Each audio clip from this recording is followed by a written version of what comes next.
Rechercher la limite quand x tend vers plus l'infini de a exposant x sur x exposant n.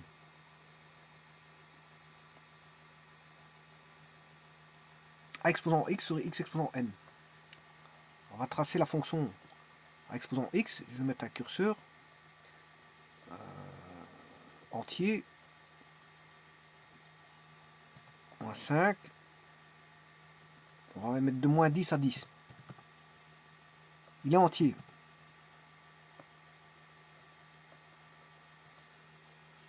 On l'a appelé n, il n'y a pas de problème. Donc ce sera n exposant x. Bon, ici ça vaut 1, ben voilà. S'il est positif, ça donne une exponentielle. Et s'il est négatif, ben la fonction n'est pas prise en compte.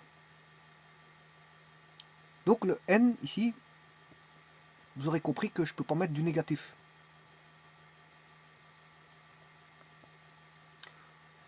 Donc je dirais ici le a est... Bon, alors est-ce que je peux mettre un nombre à virgule? Bien sûr que oui, mais pas négatif. Pas négatif. Bon, ici je peux restreindre. Hein. Je peux restreindre, je peux dire que a est entier, hein, pourquoi pas.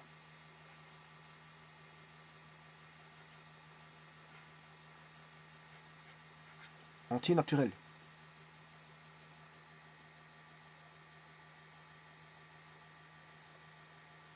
Sauf 1, parce que si je mets 1, vous avez bien vu que c'est une constante. Sauf 1. Parce que sinon, ça va être une constante. Hein. Alors, si je vais reprendre un curseur, cette fois-ci, je vais reprendre le curseur avec un nombre qui n'est pas forcément entier. Il va aller de 0 à 5.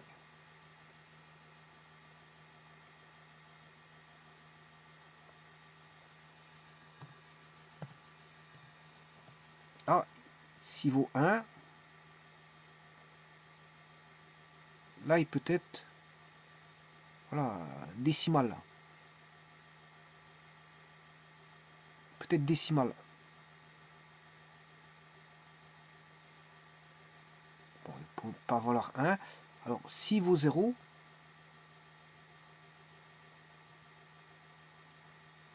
ouais, ça ne va pas non plus.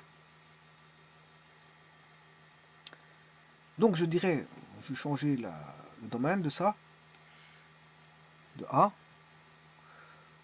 A peut être un nombre réel, à R plus, sauf 0, et je vais retirer le 1. Voilà. Bon, maintenant, ça c'est pour le A, à X.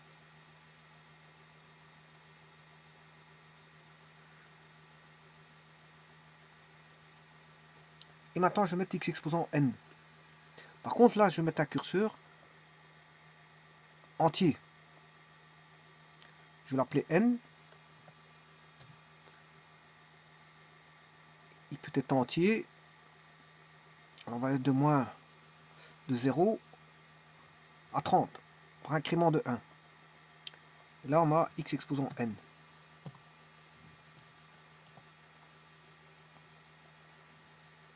Alors, bien sûr, si X vaut 1, on a une droite. Sinon, tout le restant, on va voir ceci. Hein. Quand il est impair, bon, il est plus et moins, positif et négatif au niveau des Y, mais quand il est pair, il est strict, enfin positif, peut-être nul. Il passera toujours par 0. Toujours. Non, et la fonction là, elle est toujours positive. Hein. A exposant x est toujours positif.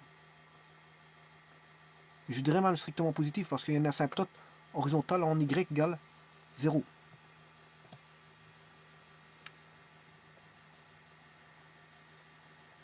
Donc, qu'est-ce qu'on peut dire? Tout d'abord, avant toute chose, cette étude-là va être prise comparativement à une étude qui a déjà été faite, qui est la fonction logarithme népérienne, ln de x. Et bon, c'est un peu une étude similaire à celle-ci.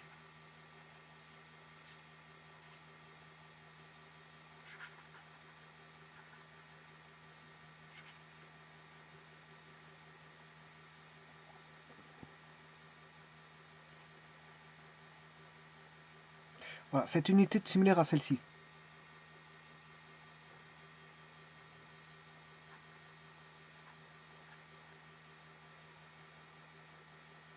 Alors, cette étude a déjà été faite et il y a eu deux méthodes.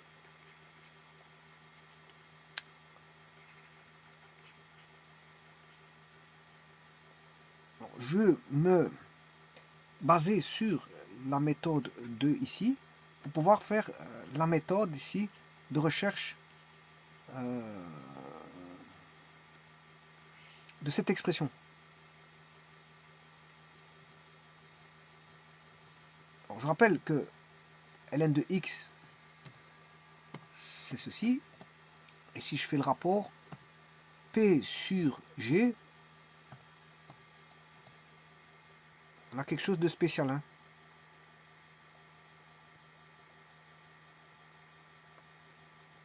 Voilà, on a ceci. Alors, si je modifie le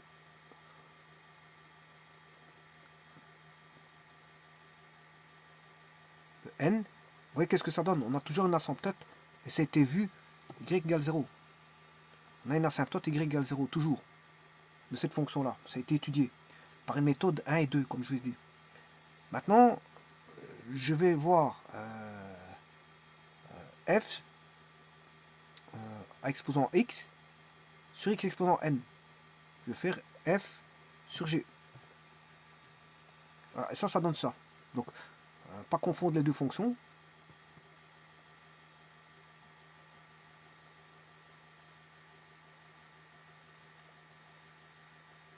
Si l'exposant est pair, bon, elle est positive. Si elle est impaire, elle est positive, aussi bien positive que négative. Alors on peut modifier la base. Et on demande la recherche quantique tend vers l'infini.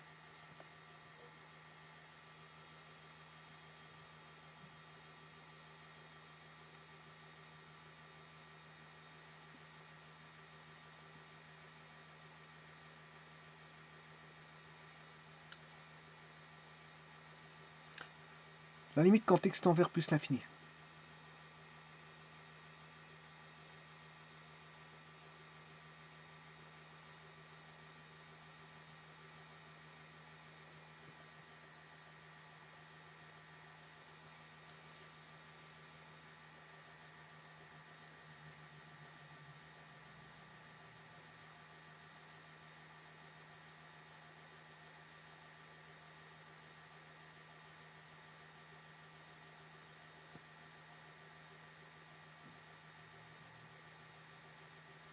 On a aussi 0. Hein.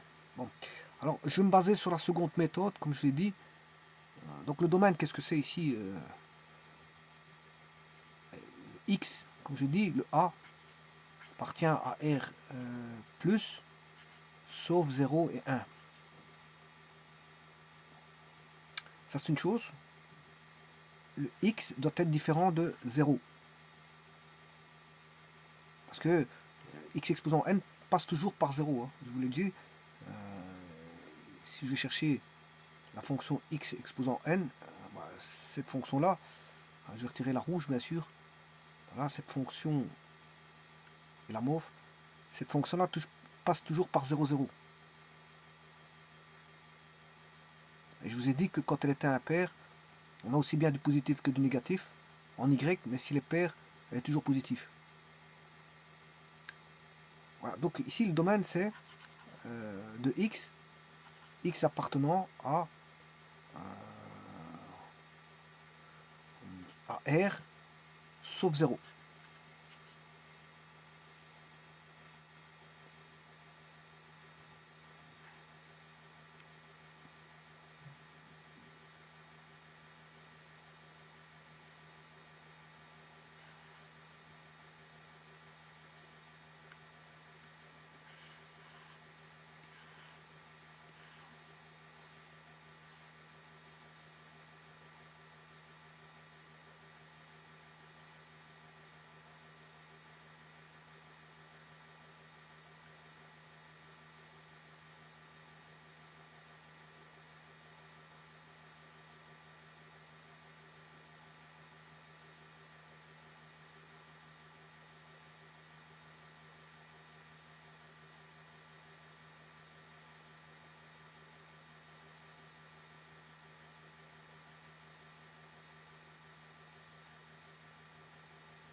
Alors maintenant, je calcule la méthode comme j'ai calculé la seconde méthode. Alors la première méthode, la première méthode c'était l'hospital pour ln de x sur x exposant n, c'était l'hospital, mais la seconde méthode c'était l'hospital n fois.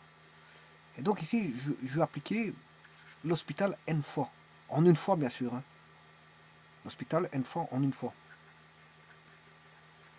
C'est-à-dire que je vais appliquer l'hospital de a exposant x, dérivé n fois, en une fois bien sûr. Hein. Je ne vais pas faire de développement. Sur la dérivée bien sûr de x exposant n, dérivée, je vais la dériver n fois. Alors si vous avez suivi la vidéo précédente, là on a une constante, n factoriel. Ça a été vu dans la vidéo précédente, c'est normal parce que si vous faites x cube dérivé, ça fait 3x carré. Si vous faites 3x carré dérivé, vous allez avoir 3 fois 2x. Si vous faites 3 fois 2x dérivé, vous allez avoir 3 fois 2 fois 1 qui n'est rien d'autre que factoriel de 3. Il n'y a pas besoin de faire de développement comme je viens de le faire. Hein. Bon, ça doit être du connu. Autre chose, c'est pour ça que je dis c'est dérivé n fois en une fois. Hein. Bon, je dois mettre directement la valeur n factoriel. Je dois savoir que ça fait n factoriel. Alors maintenant, la dérivée de ax n fois.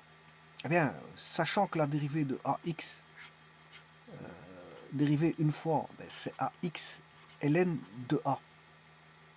Regardez bien.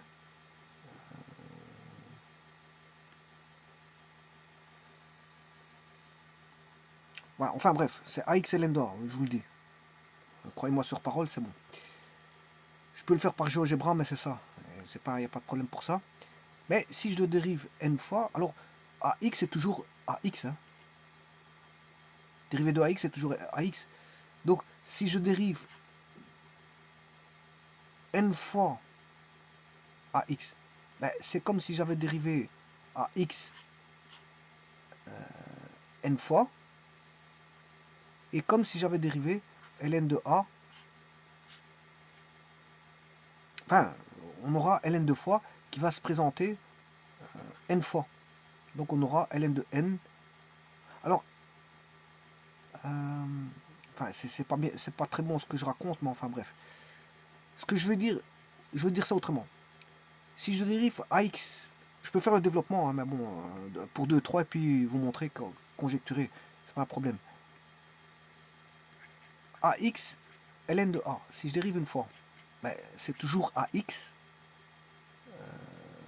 Enfin, celui-ci, normalement, il n'est pas là. Au départ, on va commencer comme ceci.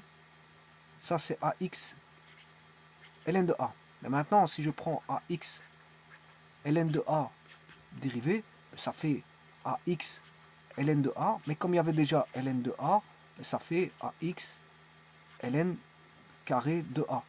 Si je dérive encore une troisième fois, ax ln carré de a, si je dérive une troisième fois ax, ça fera ax ln carré de a dérivé, ce qui fait toujours ax ln de a fois ln carré de a, ce qui fait ax ln cube de a.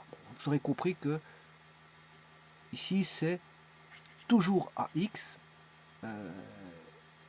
ln exposant n de a, qui est une constante. Donc je sors les constantes. Bien sûr, je dois chercher la limite. Hein.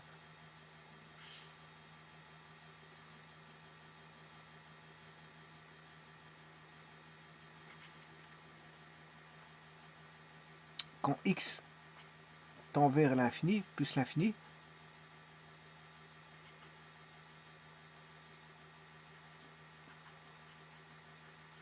eh bien, je sors les constantes, qui est ln de n a sur n factoriel. Et ce qui est variable, c'est a exposant x. Donc ceci, c'est la même chose que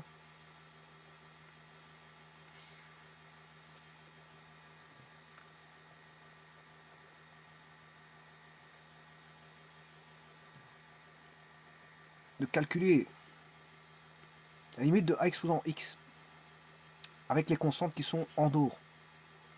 ln exposant n de a sur n factoriel, limite quand x tend vers plus l'infini de a exposant x.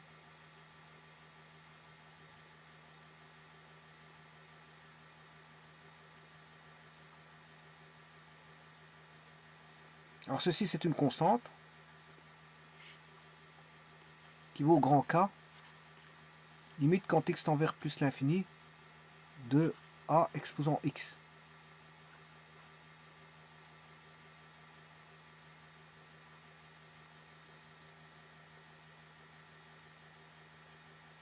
Alors là, tout dépend. Voyons voir. Je vais prendre a plus grand que...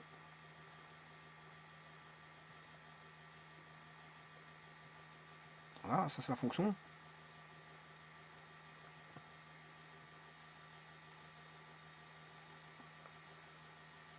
Prenons a plus grand que 1. Donc si je prends la fonction a exposant x, que voici, ça tend vers plus l'infini, le a exposant x. Et donc, ce sera vrai aussi pour la fonction a exposant x sur x exposant n. Elle va tendre vers plus l'infini.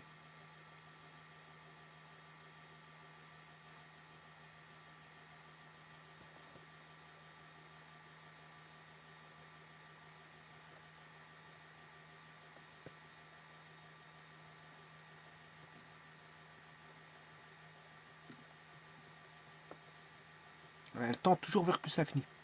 Alors maintenant, voyons voir si le a est plus petit que 1. Si le a, ici dans ce cas-ci c'est...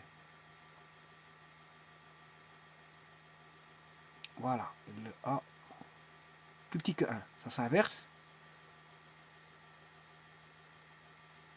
Ah, et là, ça tend vers 0. Ça tend vers 0. C'est plus la même chose. Donc, de deux choses l'une. Si A est plus grand que 1, bon, A est défini, n'est pas défini en 1, je vous l'ai dit. A appartient à R+, sauf 0, enfin R plus 0, sauf 1. Alors si A est plus grand que 1, ben, la limite, c'est plus l'infini. Si A est compris entre 0 et 1, la limite c'est 0.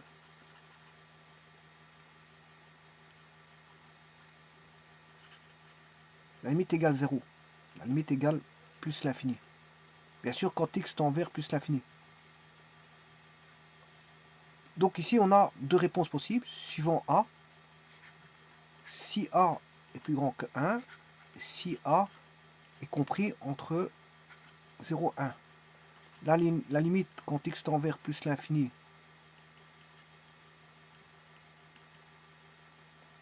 de A exposant x sur x exposant n, A exposant x sur x exposant n, mais pour l'un, quand x est plus grand, A est plus grand que 1, ce sera plus l'infini. C'est normal parce qu'on a la limite quand x tend vers plus l'infini d'une exponentielle avec a plus grand que 1. Donc l'exponentielle, qu'est-ce qu'elle fait? Elle fait ceci. Par contre, pour l'autre, elle fait comme ça. En plus l'infini, on tend vers 0. Donc ici, on aura 0 aussi. Ça, c'est si a plus grand que 1. Ça, c'est si a plus petit que 1. Donc vous voyez l'exponentielle.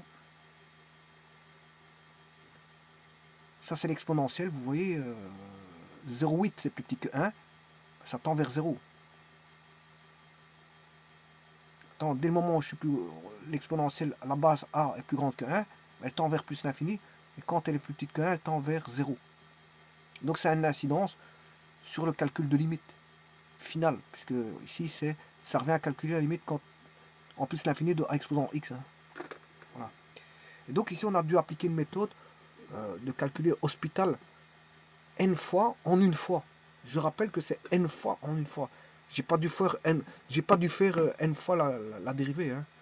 C'est juste les connaissances qui permettent d'écrire directement.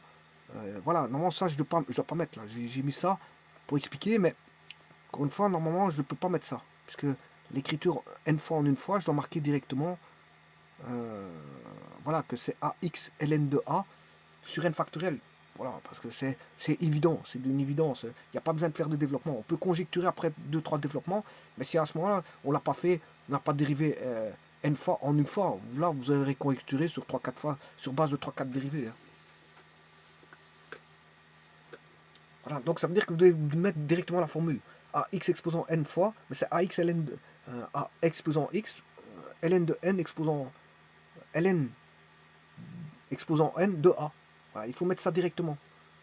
Et alors, xn dérivé n fois, vous devez mettre directement n factoriel. Il ne faut pas commencer à faire des développements. Sinon, ça ne s'appelle pas dérivé n fois en une fois. Vous aurez à ce moment, si vous faites un développement de plusieurs dérivés, bah, vous aurez dû dériver plusieurs fois. On n'a pas fait l'hospital n fois à ce moment-là, hein. N fois en une fois, mais n fois en 3-4 fois pour voir ce que donnait la formule. Voilà, je vous remercie.